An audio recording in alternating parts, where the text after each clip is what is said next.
I suppose like many of the things I do, this talk and the work that I'm going to present is in some ways born out of frustration and my attempt to redirect that into something productive. So if you've ever gotten frustrated trying to understand how your code works or why it doesn't work, or trying to understand how someone else's code works, or trying to understand how my code works, sorry about that, well, you're not alone, and this talk is for you. So the release of D3 4.0 last year was focused on making D3 easier to learn, more consistent, more modular. But despite the large number of cosmetic changes to the API, it wasn't really a radical departure from earlier versions. The core concepts of selections, scales, and shapes were polished, but they were mostly unchanged. They were basically doing the same sort of thing. And I think this was the right balance for continuity. I mean, I know that the API changes themselves are disruptive, but I don't want to change everything completely every year. I want to make a balance between sort of doing some innovation and some improvements and keeping things the same. But after the release of 4.0, I wanted to think a little bit more deeply about not just how to make D3 easier, but how to make visualization easier.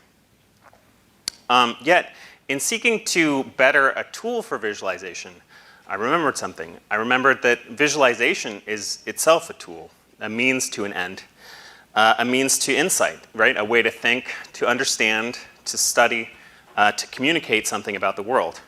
And per Ben Schneiderman, the purpose of visualization is insight, not pictures. And so if you consider only the task of assigning visual encodings, of constructing visualizations, you ignore a myriad other challenges, right? Like finding relevant data, cleaning it, transforming it into efficient structures for analysis, designing that analysis, statistics, modeling, simulation, explaining your findings. And I don't mean to, or I don't wish to downplay the importance of visualization tools and innovation therein. I have many improvements I still plan on making to D3, and I'm really excited to see other new approaches like Vega Lite come out. But I also think it's important to step back occasionally and consider complementary approaches to related problems. Tasks supporting discovery are often performed by writing code. And coding is famously difficult, right? Even its name suggests impenetrability. Code originally referred to machine code, low-level binary instructions to be executed by a processor. Code has come a long way since then, but it's still hardly human-friendly. To give a sort of comically dense example, here is a bash command that I wrote for generating a choropleth of population density from California census tracts. So, I mean, it looks like that it starts with geo2 topo here, but that's not actually what it does. It starts with this. It doesn't start with nd-json join either. It starts with this shape to JSON, which is reading a shapefile, converting it to a new line delimited GeoJSON stream. And anyway, it's not actually just bash here. These are also JavaScript expressions, which are embedded within bash. And then,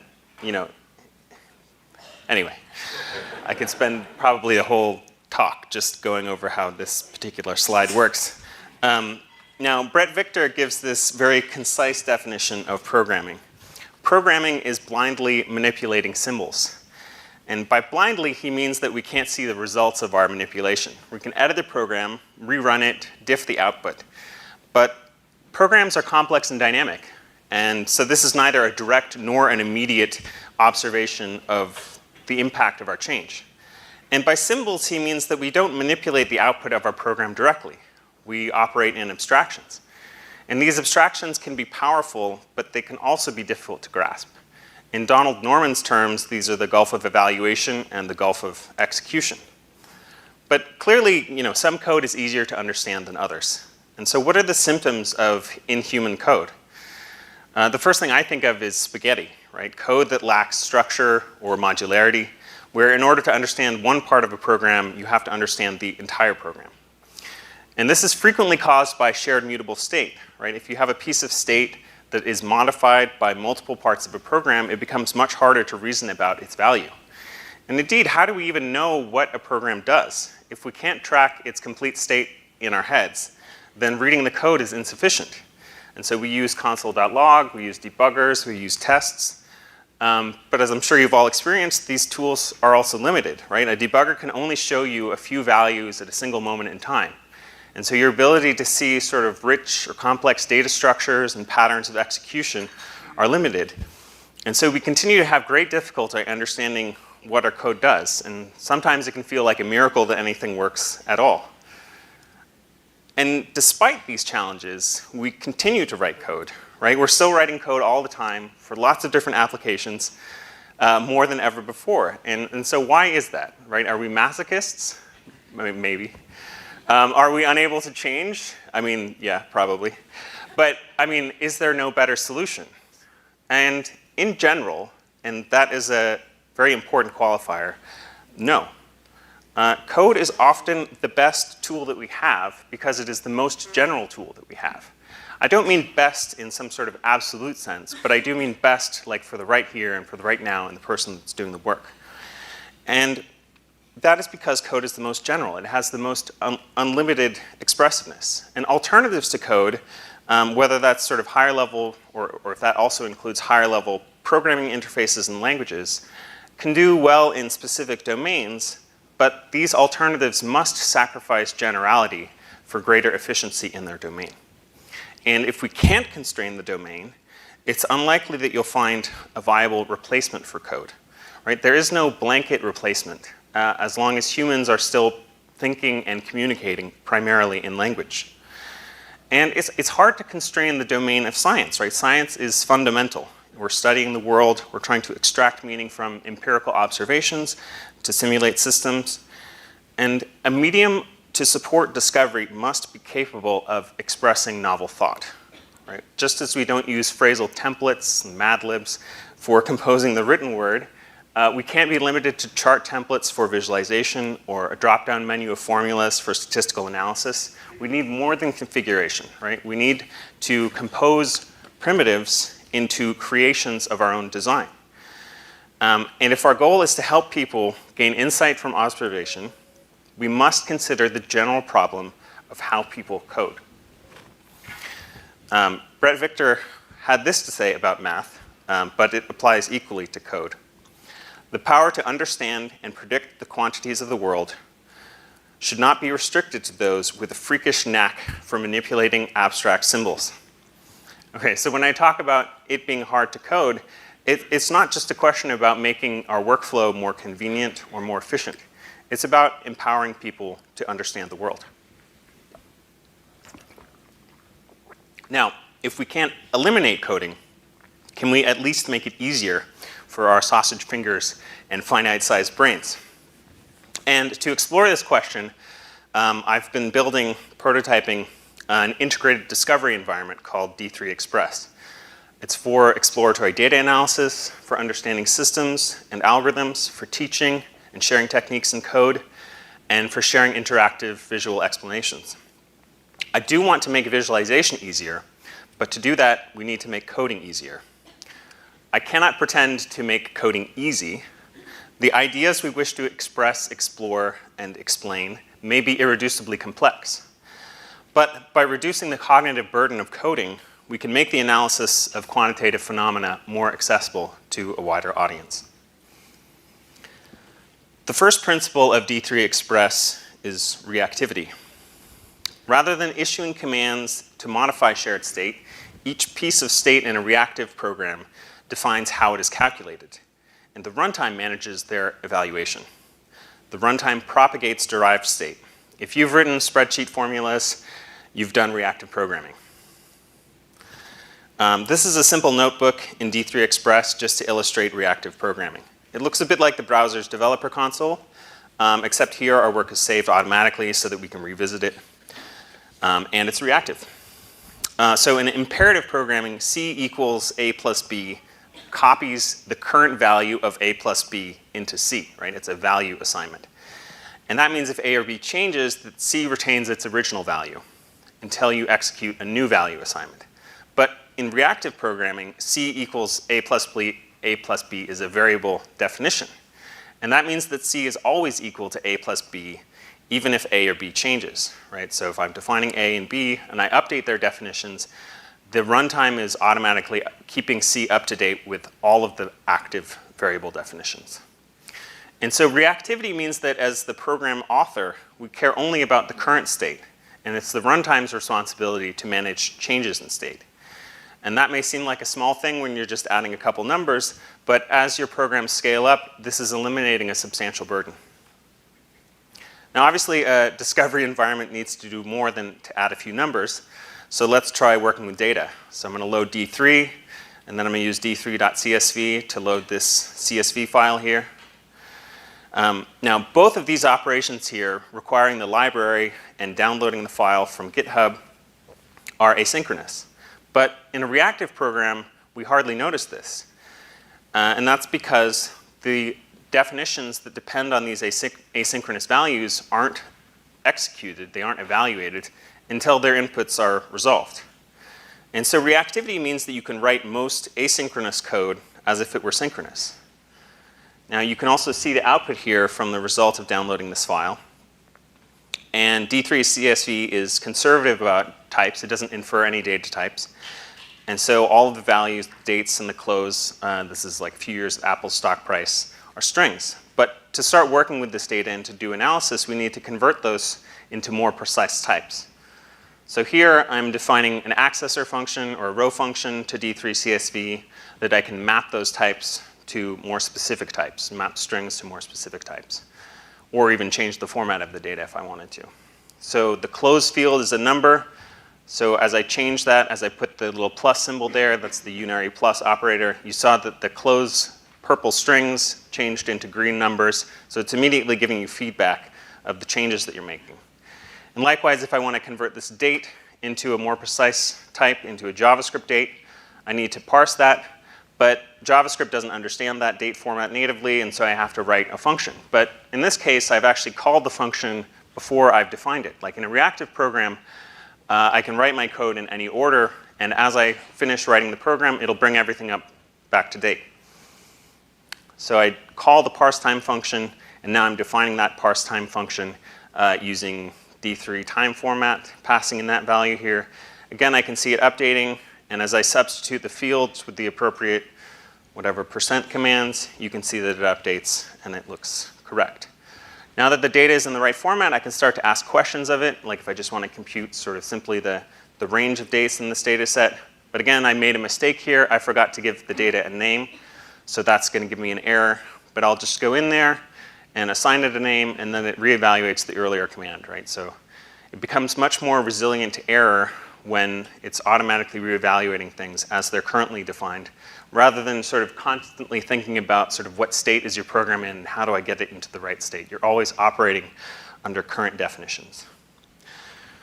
Okay, now unlike the developer console, cells in D3 Express can have visual outputs simply by returning DOM elements. So we can take this data and we can turn it into a chart. So we'll specify what the size of the chart is, the width, height, and margins, sort of the standard D3 convention. And then we can go back and we can take the domains, the extents of our data that we've computed, and use those to construct scales. So we'll have a time scale for x, mapping that domain of data to sort of x position.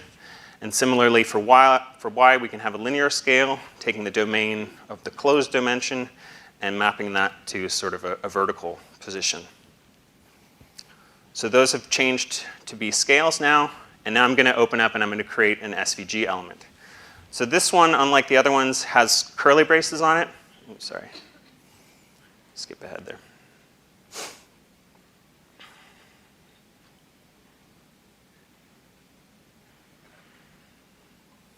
So when I open up the SVG, I'm going to use curly braces so that I have sort of the ability to write an arbitrary block of code there. I'm not limited to just writing a very shorthand expression.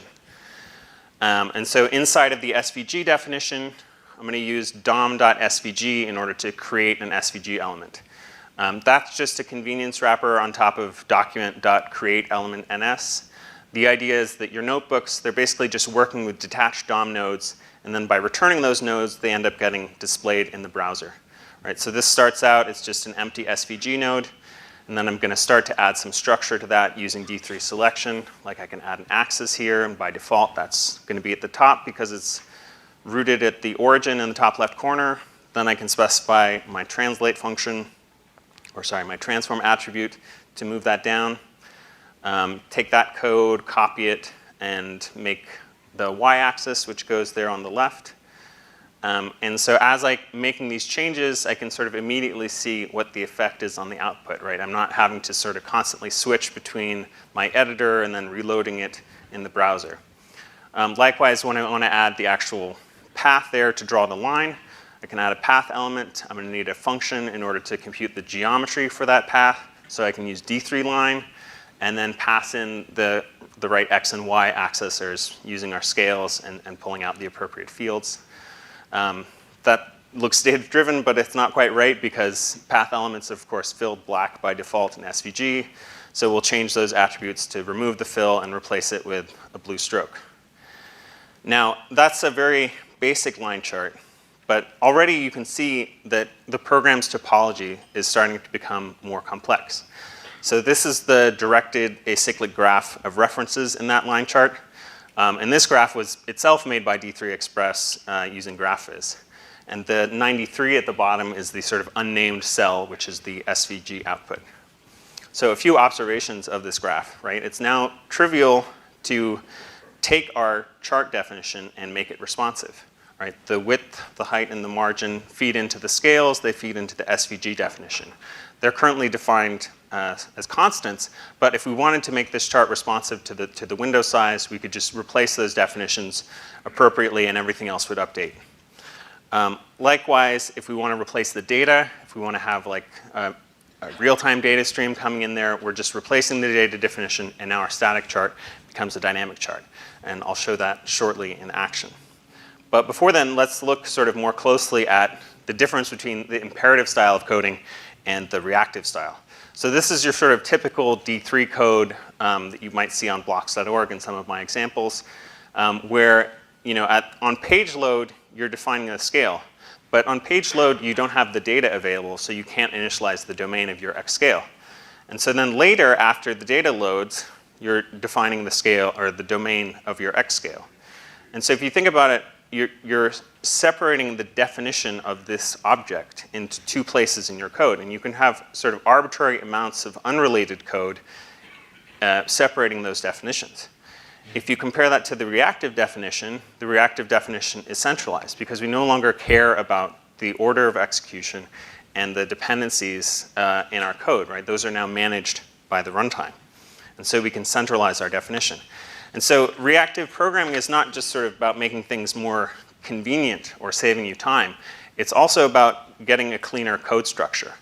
And this is particularly useful if you want to be able to reuse these definitions in another program, right? Because your definitions are now localized and they're easier to copy and paste or to import into other documents. So lastly, on line charts, like despite the name D3 Express, you're not required to use D3, right? It's just doing DOM, it's doing JavaScript, and you can use whatever library or whatever format your browser supports to create your visualizations. So this is a similar chart, but now using Vega Lite to show that same data with the nice sort of concise syntax that provides, rather than operating sort of on the low-level graphical objects. Okay, so another example of that is if I wanted to use Canvas instead of SVG to do something else, like in this case, like we want to make a globe. I've loaded top.json, I've loaded some topology of world country boundaries, and now I'm going to open up a new block and create a canvas and get the context for that canvas. And then again, like if I return that canvas is going to be displayed, but I can now start drawing to that canvas to get it to display. And so this is a sort of standard way of, you might use D3Geo to draw to the canvas, where I have a geopath object that takes a projection, and then I pass in the context of that projection.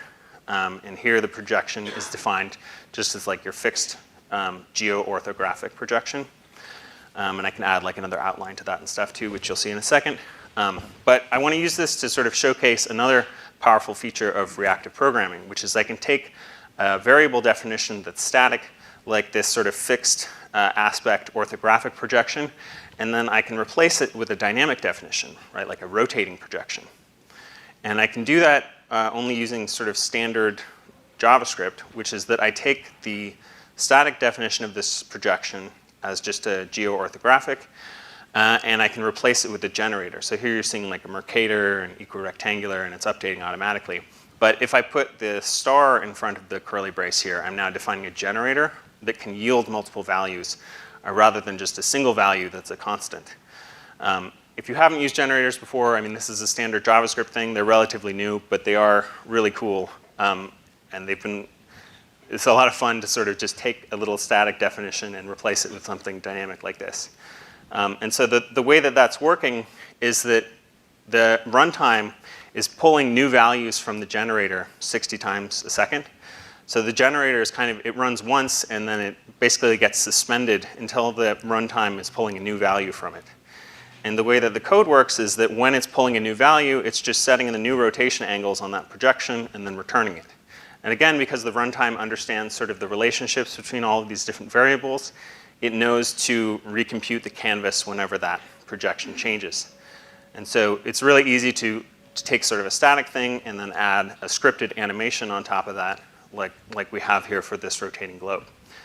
But one of the things that's going on here is that, you may not have noticed, is that it's actually throwing away the canvas and creating a new canvas each time that it's rendering. And that can be pretty expensive to just throw everything away and restart it. It's nice that it kind of works by default, but if you want to go in and you want to optimize it to make it a little bit faster, D3 Express, you can refer to the previous value of a variable as this. And so in this case, I've changed the canvas definition to just use the existing canvas that we had previously rather than to create a new one. And you can see that once I do that, it starts to smear because it's just drawing it every time rather than having a blank canvas that it's drawing it onto. But of course, I can then change the code. I can clear the old value. I can fix the sort of context line width. And the result is you can have these very efficient animations, right? There's negligible overhead because you're doing basically the same thing that you would be doing in vanilla JavaScript. It's just that you didn't have to sort of worry about managing all of that state yourself. Okay, so again, to just sort of look a little bit more closely at the code, right? This is our static definition for a projection. It's just a geo-orthographic instance. And then this is our rotating projection. And so it's a block statement with the star in front so that we can yield values. And we're just going into a while true loop that sets the projection.rotate and then yields that value. And that's it. We basically didn't have to change anything else.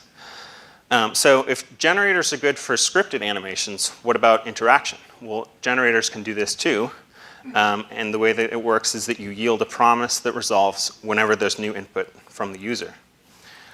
So I'll illustrate that now by going back into this sort of rotating projection. And if we want to make this into an interactive rotation, the first thing we're going to need is sort of a little widget slider for the user to drag. So we can again do that by just creating the right DOM element here. So dom.range is just, again, like document create element, creates an input element that says the type is range, min value is 180, max value is 180. You could write this all by hand, but it's nice to have sort of concise syntax. Now that's not hooked up to anything, so dragging it doesn't really do anything, but we can give that a name, and then we can write a generator that's going to yield the new values whenever you're dragging with it. Now again, I could write that by hand, but that's a very common thing to do, so there's this built-in generator called generators.input, and it's just going to do that for you. It listens for input events on the DOM element, and then it yields the new value. Right, so now when I'm dragging it, I can see what the value is as another cell in the notebook. Likewise, I give that a name, take that angle, plug that into the rotation of the projection, and then now when I drag the slider, it goes back and forth, you can see that the globe is rotating. Now again, this is such a common thing to do that there's even a shorter syntax for that, where you can define both sort of the graphical interface, like the DOM element that's being displayed, and the value that gets exposed to code. So that's what the viewOf operator is. And it's two definitions in one. And they work exactly like the definitions that you just saw. It's just a slightly more concise definition of that. Okay. So again, this is our sort of long form definition for an interactive projection, where we've got the projection, we've got the angle, which comes from the DOM element, which is the input range. And then this is the shorthand syntax for exactly the same thing, where we use viewOf angle. Okay, but the cool thing about this is that we now have the ability to sort of create arbitrary graphical interfaces and design the appropriate sort of programming interface, like the values that get exported along with that. You're not limited to just sort of sliders and drop-down menus and some fixed palette of user interface. So in this example, I'm actually going to create sort of like this complex compound input to make a color picker. So this is like a form here with the table inside of it, and then there's going to be an input for each of the channels in our color space, so hue, saturation, and lightness. And this is just using, so dom.html, it just takes a big string and it sets like the inner HTML of a div and returns that, so that I don't have to like create all of this stuff in JavaScript. I'm just kind of embedding an HTML fragment in my code. And then likewise, like here is where I'm sort of defining how this is going to be exposed to my code. I'm setting what the value is on the top level element. And so that's going to be updated whenever you drag the slider, whenever there's an input event. And it's defined here to create a D3QPLX instance. And it also is sort of updating the outputs that go along with each of these inputs so that you can see what the values are in this table below. So when I drag the hue slider, it's both updating that hue angle that's next to it, and you can see that it's emitting a new color, which is displayed in the cell below. And then that is used sort of to set the background color of this div so that we can see what that color actually looks like. Okay, now that's sort of a toy example again of sort of defining a custom interface, but sort of where this starts intersecting with visualization starts to make it much more interesting. So this is a histogram showing the return of a few hundred stocks over a 5-year period. You can see that it's like a bell curve, right? That's the mode of that is slightly greater than 1, sort of expecting a positive annual return. But there's also like this long tail of stocks that did really badly and a long tail of stocks that did really well. Now, in another environment, you know, it might be difficult to sort of inspect this directly, right? The visualization can kind of be a dead end where you can see it, but if you wanted to sort of know what are the data points behind these individual bars, you'd have to phrase that as a new question in code. And the goal of D3 Express is that you can sort of quickly augment these visualizations so that we can start to manipulate them directly, right? Getting back to what Brett Victor said. And so the way that we do that is by basically taking this visualization and treating it like we do an input, like we do with the slider, like we do with the table. And so now when I'm brushing back and forth, just using the standard D3 brush, it's actually exposing its current selection as the array of data that are there. And I'm just displaying that sort of using the default inspector, but it's good enough to let me know sort of what is under the selected range, and I can just drag that back and forth without sort of doing any work. And just to show that there's not really any sort of real magic going on behind the scenes here, this is the code that adapts sort of your standard D3 brush. This is not like a special version of D3 brush. This is just the same D3 brush that you're using today, and fitting it into this new framework where you're receiving your brush event, you're looking at the brush selection, and then you're pulling out the X and Y values, so basically like the start and the stop. And then you're filtering your data based on those values.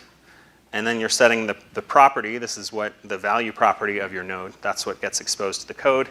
And then you're just telling the generator, or you're telling D3 Express that the value is updated by dispatching an input event.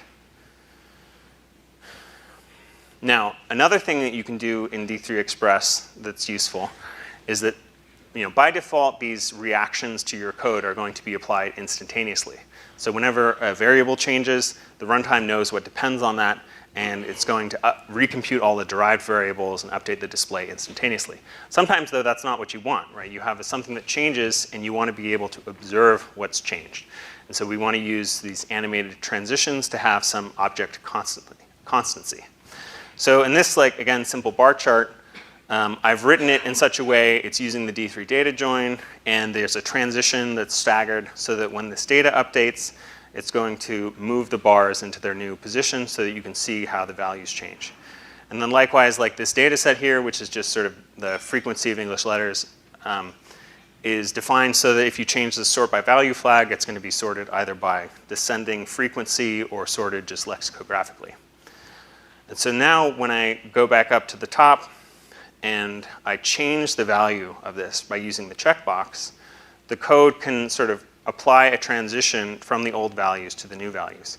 So you can use sort of access to the previous value both to improve performance and to get better visual output, because in the reactive system you can kind of opt in to controlling how these changes get applied. So again, it's sort of like opt-in complexity as you want to add richness to your implementation. Okay, so that was a pretty whirlwind tour of reactive programming in D3 Express. But you also saw how you can use the inline outputs, the visual outputs of cells, to improve our ability to see the program's current state.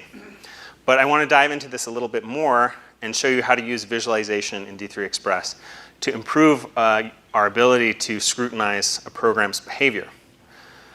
So reactive programming, where you can sort of change the code and immediately see how it updates, is also known as interactive programming. And interactive programming allows us to investigate how code works by poking it, right? You can change it, you can delete some code, you can reorder it, and you can sort of see what happens. And it lets you get a sense of how that individual bit of code that you changed is contributing, right? You're again doing a more direct observation of how that code impacts the program. So in this notebook, I've got sort of the standard force-directed graph of Les Mis data, and this is your sort of force simulation. So I add or remove the charge force, and I can see how that's using it. The charge force is causing the nodes to repel, right? Otherwise, if you remove it, they sort of collapse down into the center, where the only force that's really applying to them is the link force. Likewise, I can modify parameters of the charge force, so I can set the strength to be 100, and of course that is now they're attracting each other rather than repelling each other, so they all kind of collapse down on the center. Change it to negative 100, and they kind of expand out, 50, 100, whatever. And what you're seeing here also is that it's not sort of reloading the entire page when you're making these changes, right? It's a reactive sort of topology. And so when I'm changing the definition of these forces, it's not sort of throwing everything away and starting over. It's just operating on the current definition that's running. You're doing live editing of the program. And so that sort of improves the stability and lets you see more easily how these changes are contributing to the program's behavior. So likewise, like if I take out the link force here, they're sort of no longer connected to each other and they start spreading out. Or if I take out the centering force, then it can sort of start floating away. Bye. Okay. Now, a more explicit approach to studying program behavior, so rather than sort of tinkering with it, is to try to expose its internal state. And I'm going to illustrate this by just using a very simple example of computing a running sum. So we can take sort of a normal JavaScript function which returns a value, and we can turn it into a generator, and the generator now yields values in addition to its normal return value. And the idea is that those values that we're yielding as the program is running give us a view into what that code is doing when it's running. And the nice thing about having sort of both yield and return is that you can essentially take sort of arbitrarily complex functions, at least if they're not already generators, even recursive ones, and you basically have this like extra channel now where you can expose the internal state of your program. And that's really useful for visualizing a program's behavior or for studying a program's behavior, because it allows you to sort of cleanly separate your visualization of the behavior or your analysis of the behavior from the code itself, right? Like if I take some code, as I've done before, and put my visualization code directly within that algorithm, it starts to become a mess. Like if you're doing Canvas draw stuff and then you're using a debugger and it's like switching between the algorithm and the Canvas stuff, it just gets complete chaos. But if you have this approach, then you can just sort of extract the data out of your program either while it's running using generators or sort of statically building it up as an array of values. Then it becomes much easier for you to do that analysis. And so in D3 Express, here's sort of how you extract the data out of that generator. So the simplest way of doing it is you just call your function like you would do before. And because it is now returning a generator, you automatically get an animation, right? So D3 Express knows that when your variable is defined as a generator, it's going to pull a new value out every animation frame. But you can also do things like this, which is a spread operator, where you're essentially pulling all the values out of that generator at one go and putting that into an array. And that's useful if you want to do sort of more static visualization, or if you wanted to do interactive visualization where you're sort of scanning in between individual frames. Now, that's obviously like, you don't really need to study a running sum function. I think we all know how that one works. But I want to use sort of a more real world example. And this may get a little bit hairy, but I'm going to try it anyway. So looking at the circle packing layout in D3.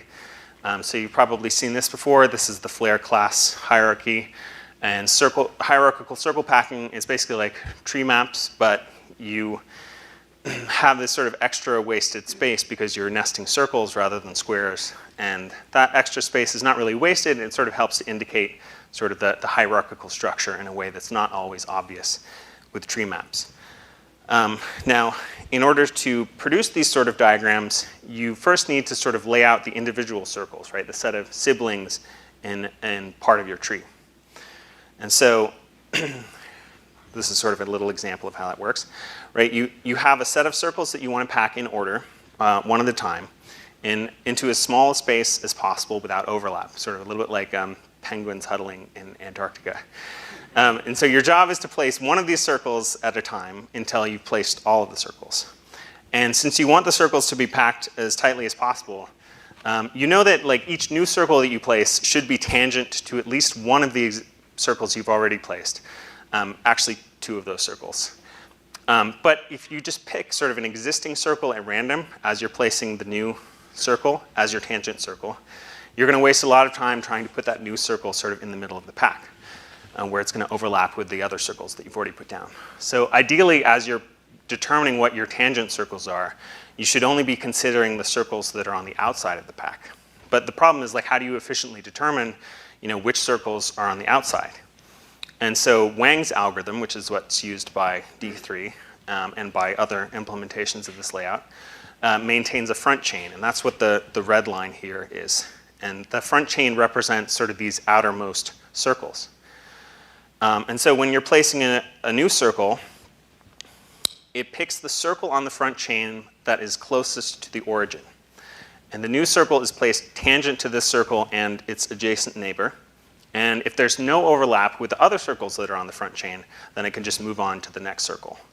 But if there is overlap, like as you see in this case here, where the big circle overlaps with the other circles that are on the front chain, then it needs to cut the front chain so that it can now choose a different pair of tangent circles and effectively move that overlapping circle out to the outside.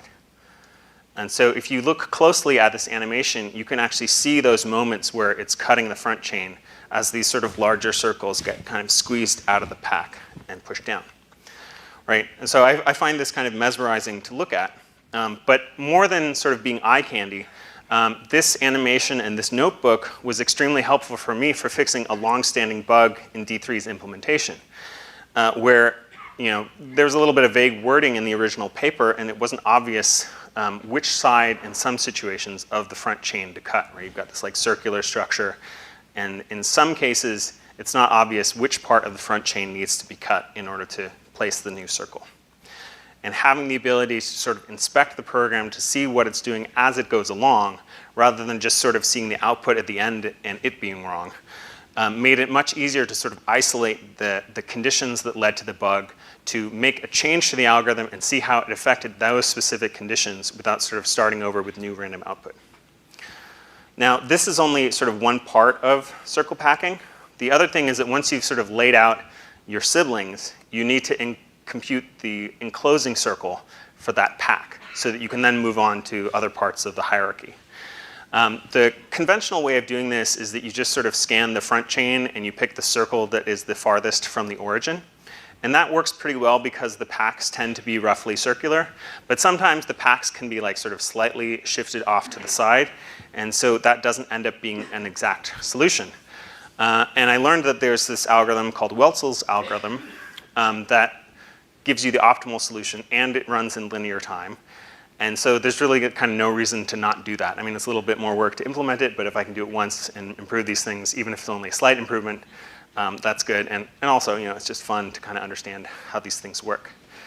So Welzel's algorithm sort of is, again, an incremental algorithm. It's working on sort of one circle at a time. And it works in random order. And you can see just in this animation that it sort of very quickly, because of that approach, converges onto sort of roughly the right enclosing circle. But there is a chance, as you get sort of these circles that are on the outside, that it has to expand. So how does this algorithm work? Well, actually, one thing I should say is that this is sort of a slightly harder problem that I'm showing than what happens inside of the circle packing layout, because in circle packing, it already has the front chain. So it really only needs to compute the enclosing circle of the front chain. But here, I'm just sort of showing the general case where you have an arbitrary set of circles and you don't know the front chain ahead of time. Okay, so how does this algorithm work? Well, let's assume that we already have an enclosing circle for some set of circles, for circles 0 through I minus 1. And it sounds sort of like circular to start assuming that we already know what the enclosing circle is, but this is kind of like how math works, how induction works, how we can start to build an algorithm as a starting point. So if we assume that we already have an enclosing circle for some set of circles, and all we want to do is sort of incorporate the next circle into our enclosing circle, well, if that new circle, which is the black one here, is already inside our enclosing circle, then we don't need to do anything, right? Our circle is fine, and we can just move on to the next one. But if the circle that we're trying to add is outside, it's not contained by the enclosing circle, then we need to compute what the new enclosing circle is. But we can actually make an observation about this new circle, and that is that if this circle is outside the enclosing circle, we know that it's the only circle that is outside the current enclosing circle. And that means that the new enclosing circle must be tangent to the new circle that we're placing, right? So that looks like this. But the problem is we don't know what those other two tangent circles are. They might not be the same as our previous enclosing circle. But the result is, like, if we know what one of the tangent circles is to the new enclosing circle, we can actually apply this algorithm recursively, where each time that we have a circle that's outside of our current enclosing circle, we recurse to find the next tangent circles. And we also know some other boundary conditions, like what the enclosing circle is when you just have one circle or two circles or three circles. It's called Apollonius's problem, and it's geometry. I'm not going to show the geometry proofs. This is already enough. But you can get a sense of sort of how this algorithm works and why it's able to terminate. Okay, so now that we understand sort of this recursive structure, we can sort of produce a visualization that sort of shows this more complete view of how the algorithm works. And so from left to right here, you're seeing basically the four possible depths of the stack. Like, it can't recurse more than 3 times because you can't have more than 3 tangent circles, or else you already contain all the circles. Again, that's geometry. So before, you just saw sort of the circles on the left. But now you're seeing sort of as it has one of these circles that's outside of the red circle, it's going to add the new tangent circle, and it's going to start descending into the recursive approach. But in addition to sort of showing you how this algorithm works, one of the nice things is that you can get a better sense of how much time the algorithm spends sort of in different states of the program. And like in this case, you see that the enclosing circle gets bigger very quickly, but you can see that whenever it finds sort of a circle that's outside and it needs to recurse, it actually needs to revisit all of the previous circles just to make sure that that new enclosing circle actually contains everything.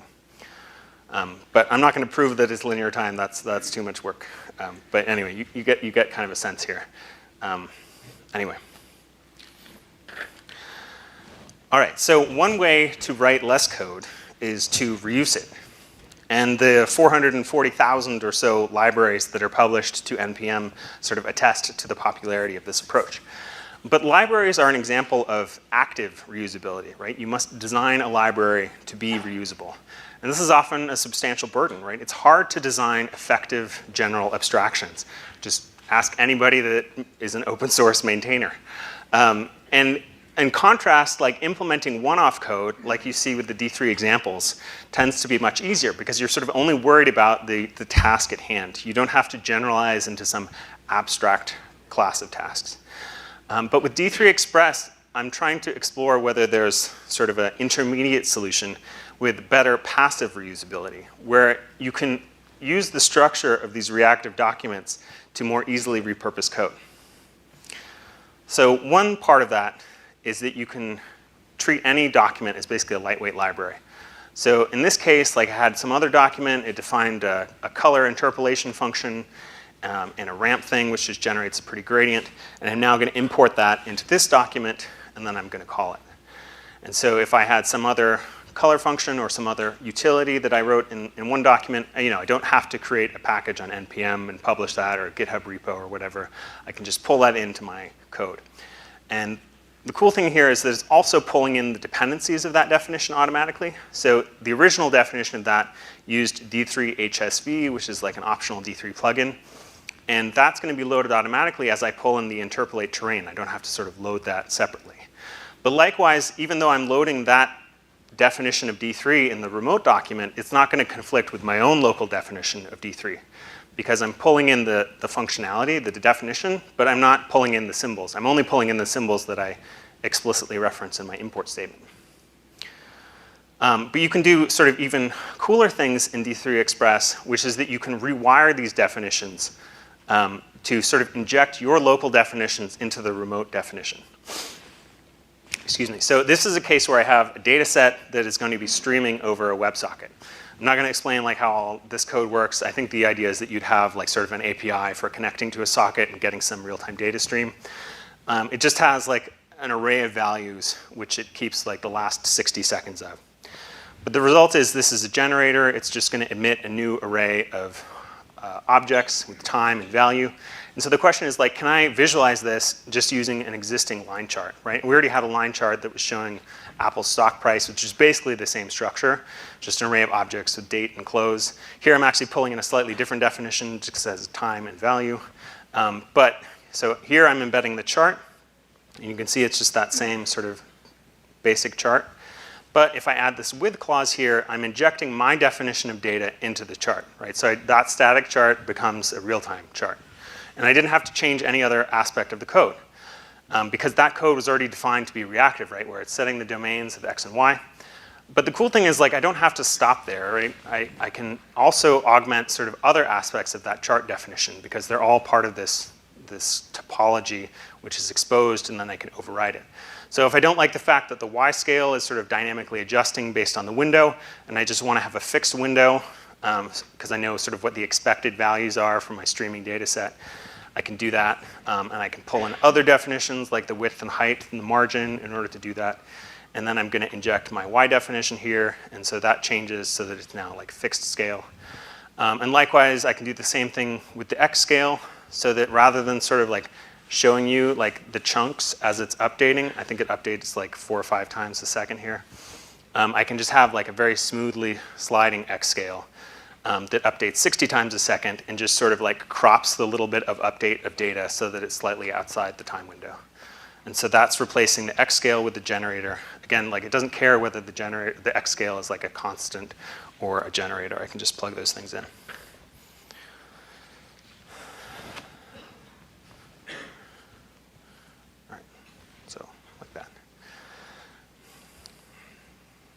All right, so notebooks in D3 Express, they run in the browser, right? Not in the desktop and not in the cloud. There's a server to save your edits, but all the rendering and the computation happens locally in the client. So the question is like, what does it mean to have a web-first discovery environment?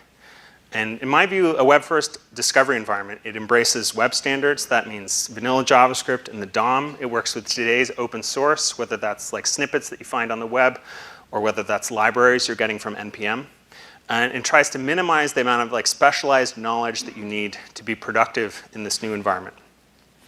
There is some new syntax in D3 Express for reactivity, but I've tried to keep that as small and as familiar as possible, right? So it's using generators to define sort of these dynamic values. These are sort of all of the forms of variable definitions, and they're just expression, block statement, sort of a generator block statement, and your standard sort of function definition. Probably more important, though, is that your code can now run everywhere, right? So if it can run in your browser, if it's using web standards, it can run in anybody else's browser, right? There's nothing to install. And that means that it becomes much easier for others to repeat and validate your analysis, right?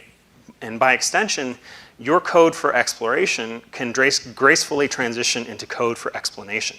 You don't have to start over from scratch if you want to communicate your insights. I mean, it's great, and I want to commend journalists and scientists for increasingly being open and sharing their data and sharing their code. But I also think that sort of putting code up on GitHub isn't necessarily enough to make that reusable. Right? It's potentially a lot of work for people that want to run your code to recreate the necessary environment. I mean, maybe they need the right operating system, they need the right software to be installed, they need the right packages. Certainly they need familiarity with the tools that you're using and that sort of stuff. But if the code is running in the browser, again, there's nothing to install, and it just sort of works by default. So again, I mean, maybe should have gotten Brett to give this talk instead, but I'm going to end on another Brett Victor quote from the Explorable Explanations, to explain sort of the implications of this approach. So an active reader asks questions, considers alternatives, questions assumptions, and even questions the trustworthiness of the author. An active reader tries to generalize specific examples and devise specific examples for generalities. An active reader doesn't passively sponge up information, but uses the author's argument as a springboard for critical thought and deep understanding. And so, imagine if our algorithms are communicated not just in prose, in PDFs, but they're shared in live code and they're shared with interactive visual diagrams. It becomes so much easier for the reader to sort of look at how they work and to question it and to tinker with it and to make modifications for that. Okay, so I want to end on a slight disappointment. This is a lot of work, and it's not ready for you to use yet, but I hope it's going to be ready very soon. You can actually sign up for like an early access thing when it's available on d3.express. That's a URL. But if you are interested in this stuff, please come talk to me about it. If you want to help me build this so that it's available sooner rather than later, please very much get in touch with that. And thank you.